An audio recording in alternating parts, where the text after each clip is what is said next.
Our first day was July 17th, 2018. So we've been doing this a little over 3 years now.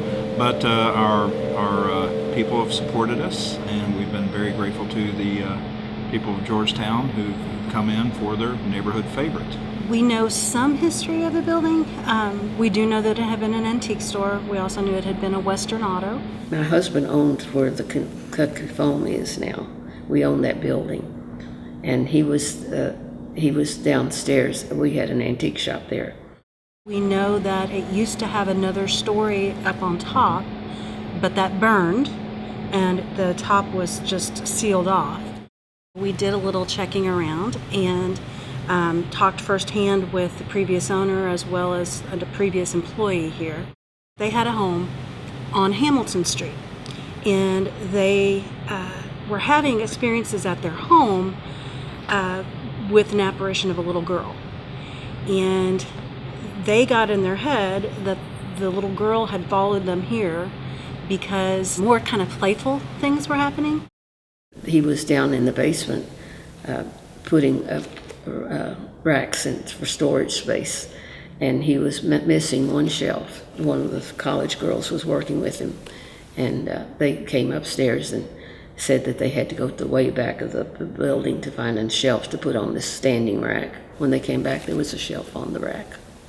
They came upstairs running, both of them white as sheets, said, "Did you put the shelf?" I said, "I haven't been downstairs."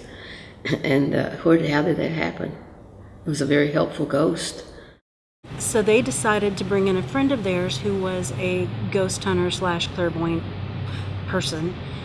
And she walked in and immediately said, "You've got the presence of a little girl here, and her name's Elizabeth." And at Christmas time, they had a Christmas tree that was silver, and it had white snowflake ornaments on it. And the owner had said, and he was with one of his employees, he had said, "Elizabeth, if you're here, could you make one of these ornaments move?" And none of the ornaments moved except one, and it just spun on the tree.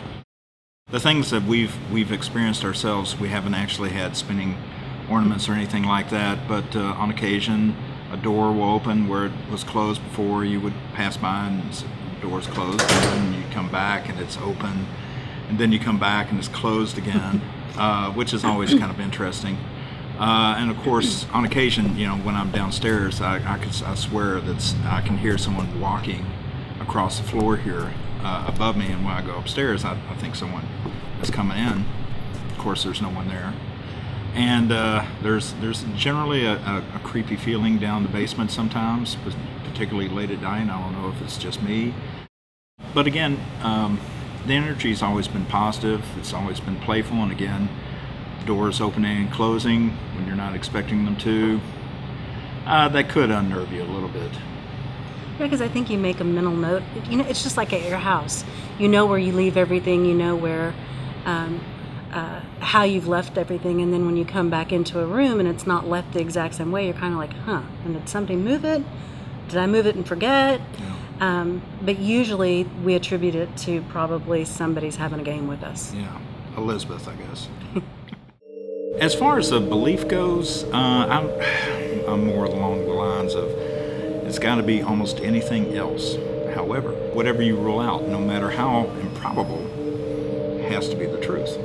That's from Sir Arthur Conan Doyle. So I have an open mind, but neither one of us certainly are, hear something clattering on the roof. The first thing we go to is a ghost. It's probably a squirrel. However, if there are no squirrels, maybe there is something up there.